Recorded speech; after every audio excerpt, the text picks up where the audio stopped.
Hello students, welcome to my channel. तो BA third semester history का new batch का जो क्लास है 2024-25 का वो हम आज से शुरू कर रहे हैं। तो जितने भी लोग बीए थर्ड सेमेस्टर में हिस्ट्री पढ़ते हैं तो अभी सब्सक्राइब करें हमारे चैनल को, क्योंकि एक सीक्वेंस में आपको अपने चैप्टर की क्लास यूनिट वाइज पूरा मिलता रहेगा हर एक टॉपिक पर। और हिस्ट्री के अलावा आपको ऑल सब्जेक्ट की क्लासेस भी मिलेंगी, क्योंकि हमारे चैनल पे ऑल सब्जेक्ट की क्लास कराई जाती है हर एक सेमेस्टर की।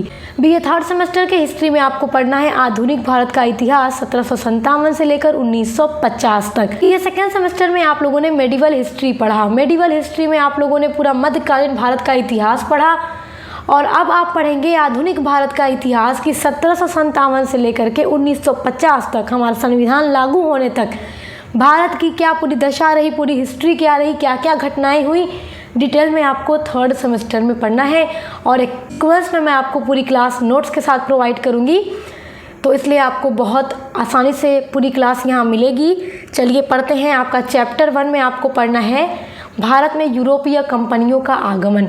यूरोपीय कंपनियां भारत में जब आना शुरू हुई उन्हीं के बारे में डिटेल में पढ़ना है कि कितनी कौन कौन सी कंपनियां आई, कब आई, किस उद्देश्य को लेकर आई, और अपनी कंपनी स्थापित की तो किस सन में की, कहाँ की, ये सारी चीज़ें इसमें आपको पढ़नी है।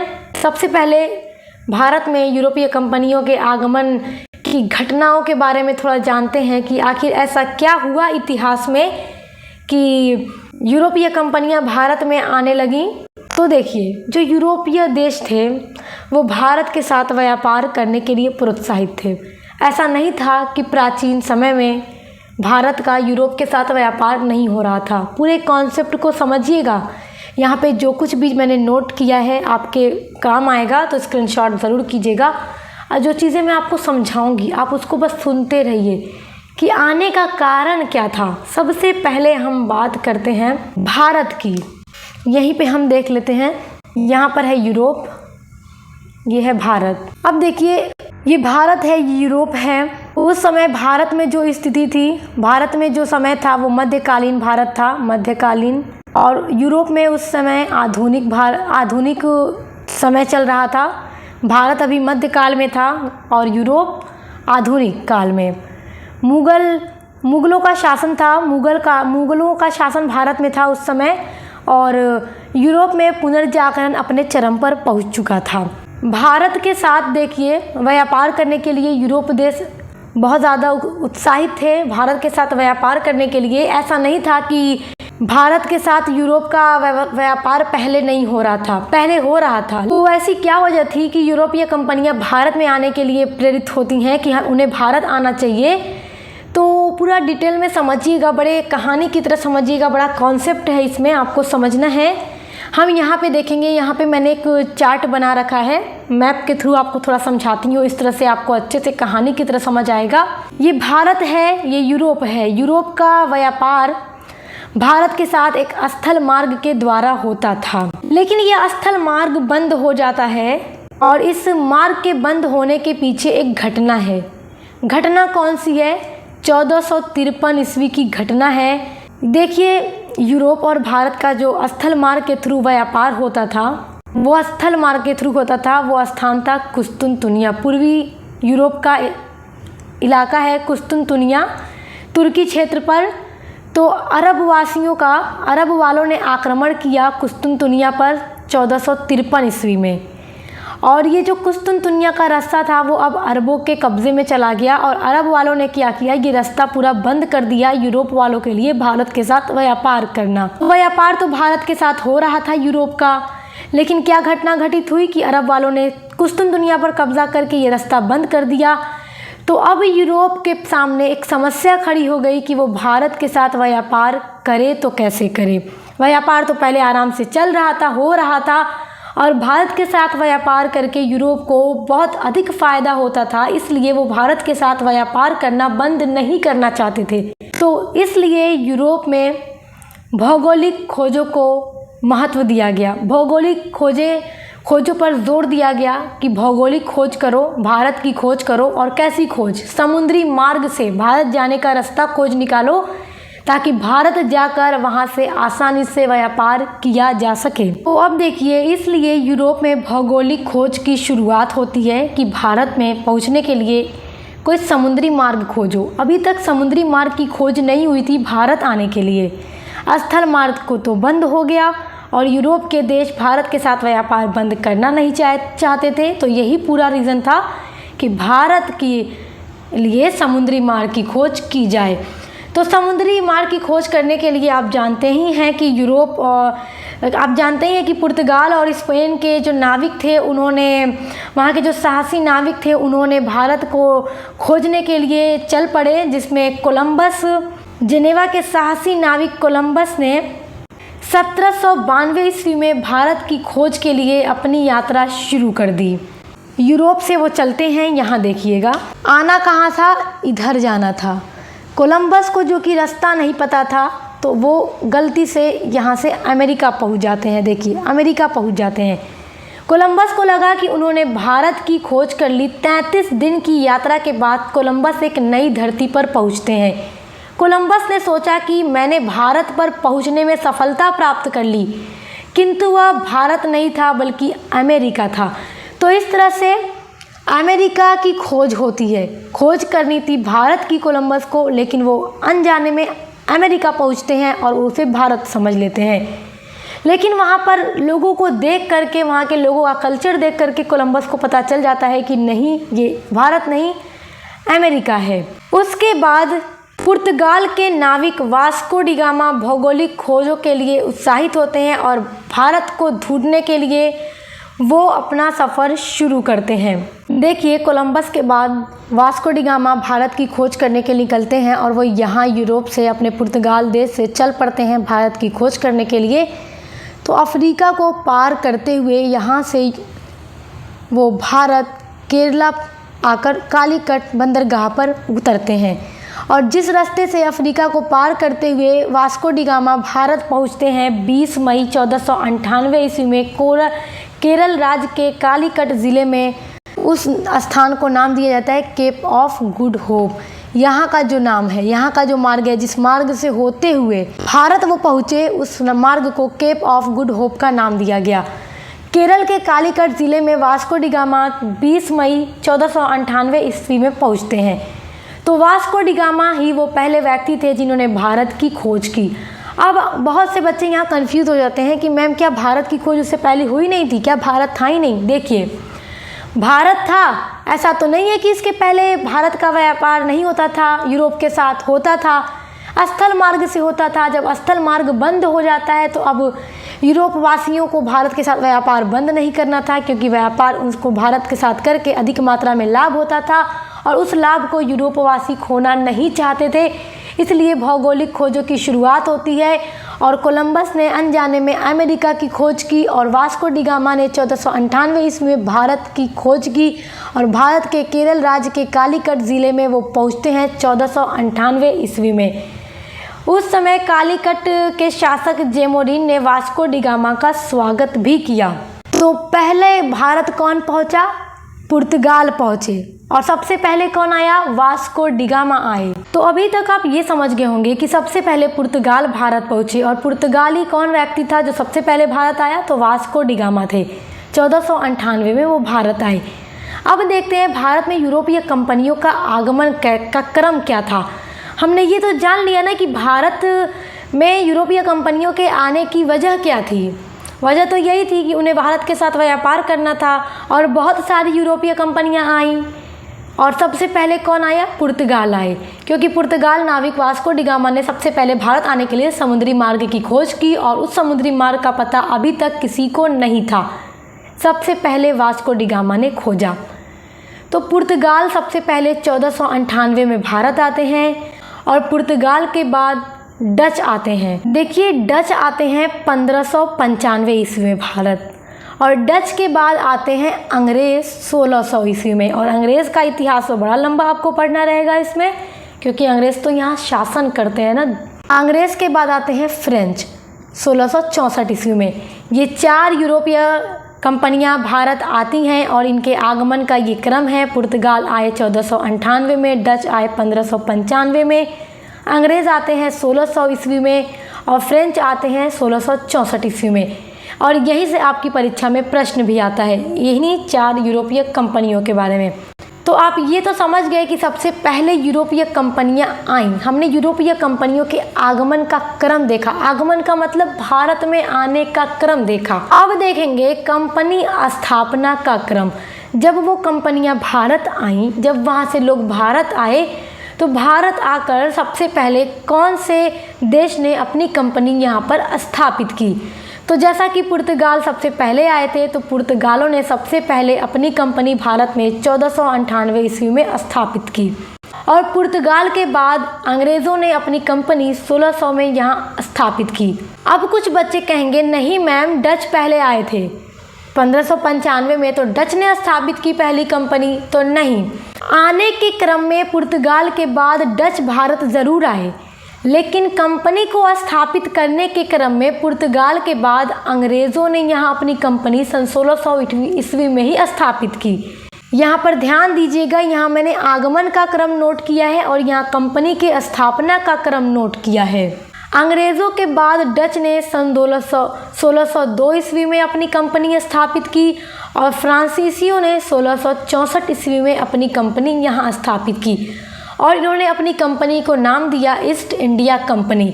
पुर्तगाली east India company, British east India company, Dutch east India company, फ्रांसीसी ईस्ट इंडिया कंपनी, इस तरह से इन्होंने अपनी कंपनी को नाम दिया।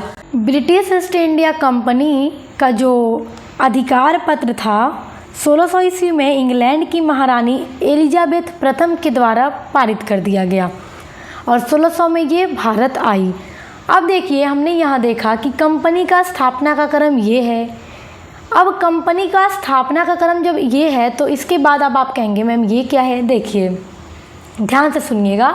जब इन यूरोपीय कंपनियों ने अपनी यहाँ कंपनी स्थापित की, तो अब उन्हें एक स्थान चाहिए था, एक स्थल की आवश्यकता थी जहाँ से वो आसानी से अपने व्यापार को कर सकें। तो उसके लिए उन्होंने कोठी की स्थापना की। कोठी का मतलब पहली फैक्ट्री बनानी शुरू की। तो पुर्तगालियों ने अपनी पहली फैक्ट्री कोचीन में स्थापित की 1503 ईस्वी में। कोठी बनाई जहाँ से सारा व्यापार का जो काम था होता था। अंग्रेज़ों ने सूरत में 1608 ईस्वी में की। देखिए, मुग़ल दरबार में सबसे पहले आने वाला अंग्रेज़ कैप्टन हॉकिंस था। कैप्टन हॉकिंस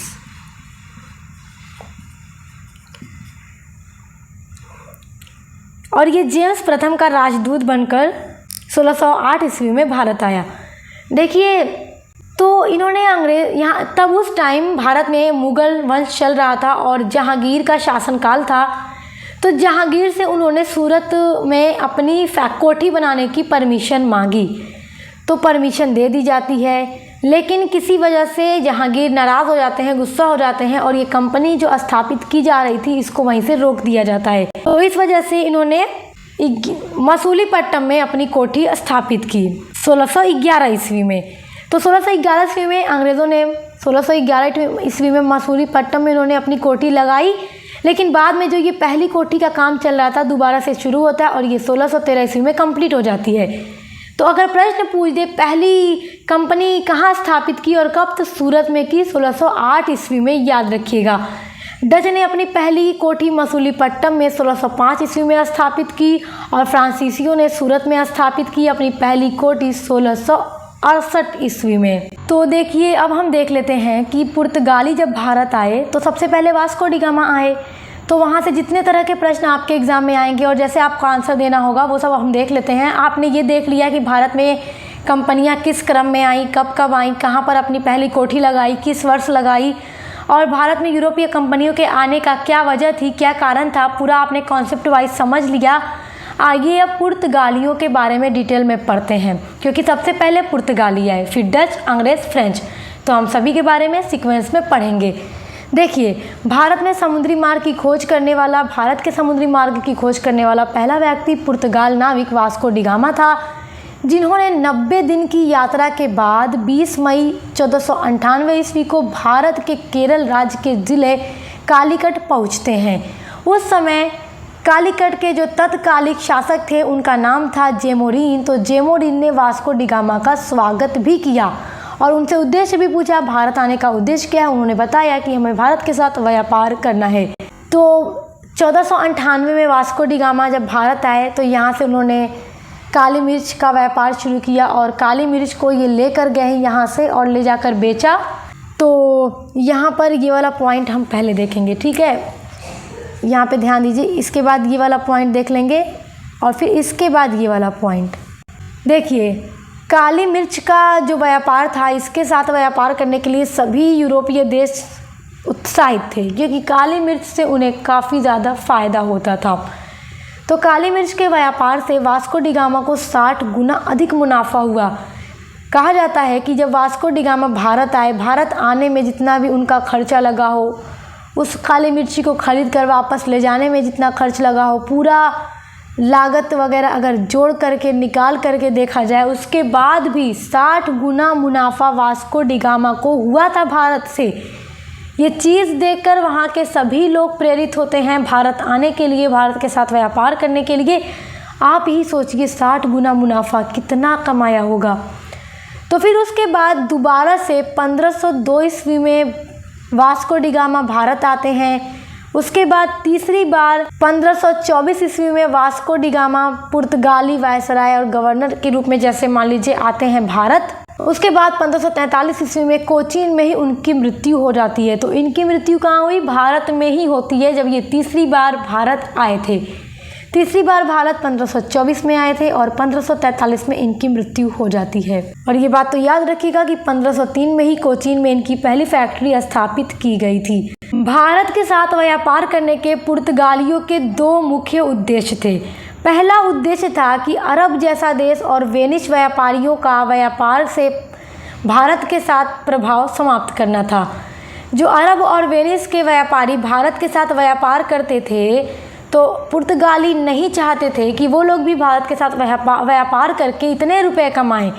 मतलब इनका मनसा क्या थी कि हम ही भारत के साथ व्यापार करें और हम खूब बड़ी बड़ी मात्रा में लाभ कमाएं और दूसरे लोग न कमाएं।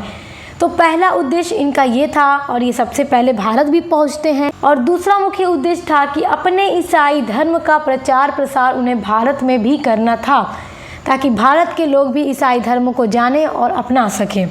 तो 2 मुख्य उनका था यहाँ पर आने का।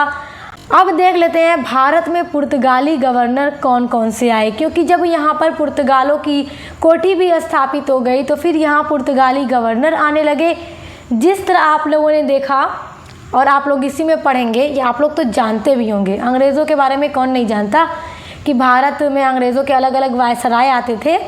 तो जब पुर्तगाली सबसे पहले आए तो पुर्तगाली वायसराय, पुर्तगाली गवर्नर भारत आने लगे और भारत में अपना प्रभुत्व स्थापित करने लगे। तो जहाँ से प्रश्न बनेगा, आइए वो सारे टॉपिक पढ़ लेते हैं। फ्रांसिस्को डी अल्मीडा भारत आने वाला पहला पुर्तगाल गवर्नर था।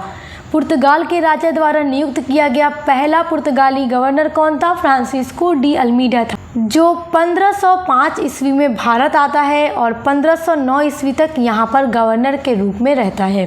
1505 से 1509 ईस्वी तक कार्यकाल था इनका भारत में। देखिए, अल्मीडा पहले पुर्तगाली गवर्नर बने और इन्होंने नीले या शांत जल की नीति अपनाई। ये नीति बहुत महत्वपूर्ण है और प्रसिद्ध है, एग्जाम में पूछती है। नीले या शांत जल की नीति किसने अपनाई या फिर क्या उद्देश्य थे इस नीति को अपनाने के और क्यों अपनाई गई? किसी भी तरह से प्रश्न बन सकता है आपका, तो बड़े ध्यान से सुनिएगा।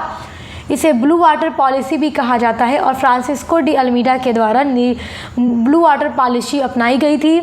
इस पॉलिसी को अपनाने का मतलब क्या था, क्यों अपनाया इसने? देखिए, अल्मीडा का मानना था कि भारत पर कब्जा तभी संभव हो सकता है जब हम हिंद महासागर और समुद्री तट के इलाकों पर मजबूत हों।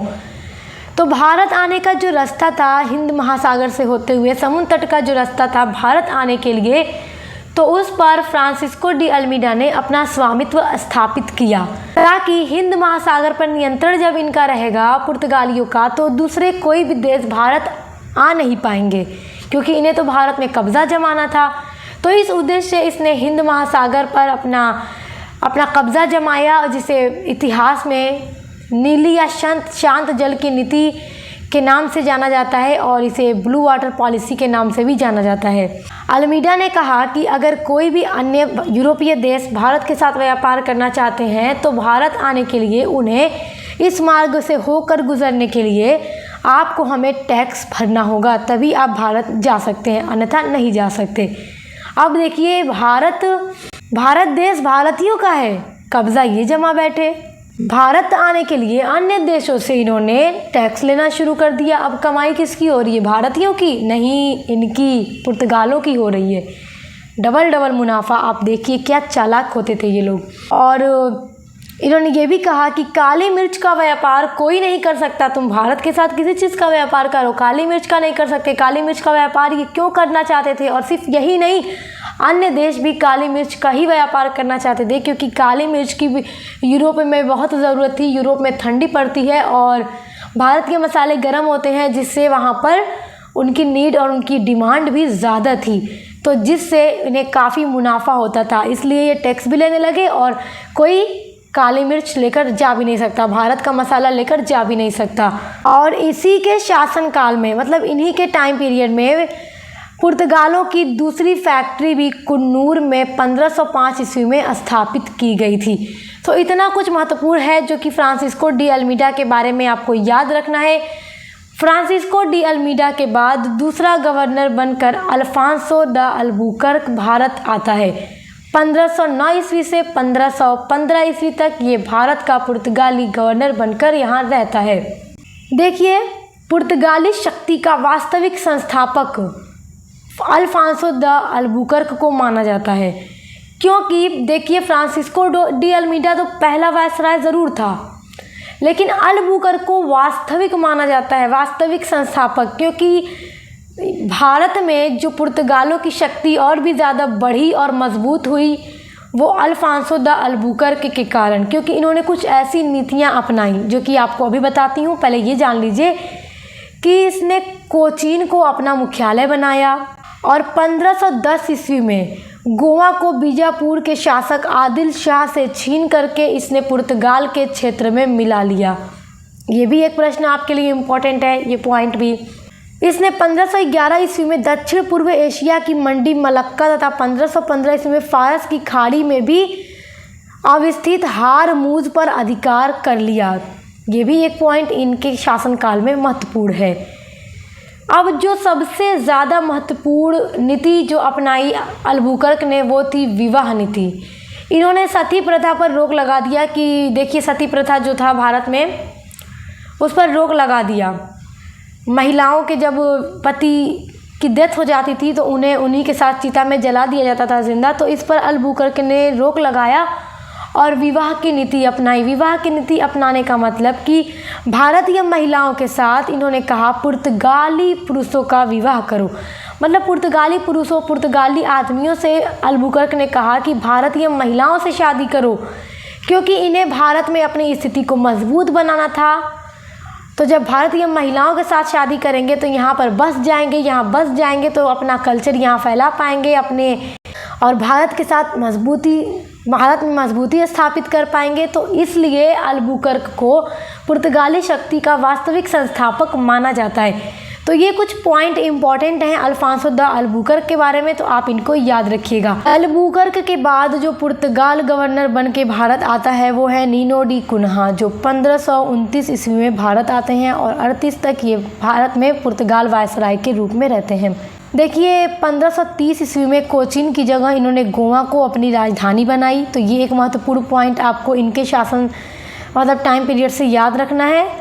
उसके अलावा 1535 ईस्वी में दीव और 1569 और 1559 ईस्वी में दमन को जीत करके इन्होंने पुर्तगाली क्षेत्र में शामिल कर लिया, पुर्तगाली क्षेत्र में मिला लिया। देखिए, गोवा को किसने जीता था? बीजापुर के शासक आदिल शाह से अल्बुकर्क ने, और पुर्तगाली क्षेत्र में मिला लिया था। तो जब नीनो डी कुन्हा पुर्तगाल के वायसराय बन के यहाँ आते हैं तो उसी गोवा को राजधानी बनाते हैं और गोवा 1561 ईस्वी में आज़ाद हो जाता है पुर्तगालियों से, यानी कि इनका कब्ज़ा इस पर से ख़त्म हो जाता है। और गोवा के साथ साथ दीव और दमन भी 1961 ईस्वी में पुर्तगालियों से आज़ाद हो जाते हैं। तो इतना इम्पॉर्टेंट चीज़ें आपको पुर्तगालियों के आने से आपको याद रखना है। आई होप आप इनको समझ गए होंगे। और कुछ इम्पॉर्टेंट चीज़ें मैं आपको बता देती हूँ। देखिए, पुर्तगाली जब भारत आए तो प्रिंटिंग प्रेस की स्थापना भी भारत में पुर्तगालियों ने ही की, उसके अलावा कुछ ऐसे फल भी पुर्तगाली अपने साथ ले आए जिससे भारतीय अभी तक परिचित नहीं थे, जैसे कि पपीता, गन्ना और अनानास जैसे फल। जब पुर्तगाली यहाँ आए, जो पुर्तगाल में उगा करती थी ये फल, तो पुर्तगाल जब यहाँ आए तब से यहाँ पर अनानास, पपीता, गन्ना जैसे फलों की भी खेती की जाने लगी और भारतीय किसान इसकी खेती करने लगे। तो यहाँ से आपके एग्ज़ाम में क्वेश्चन आएगा, तो आप इनको बहुत अच्छे से उम्मीद करती हूँ समझ गए होंगे। देखिए जो अगली वीडियो आएगी, हम अगला जो टॉपिक है डच, अंग्रेज़, फ्रांसीसी, उनके बारे में पूरा डिटेल में पढ़ेंगे और इसी तरह से क्रम में आपकी क्लास आती रहेगी। आज का क्लास थोड़ा लंबा था बट उम्मीद करती हूँ आपको अच्छे से समझ में आ गया हो। तो हम मिलते हैं नेक्स्ट वीडियो के साथ।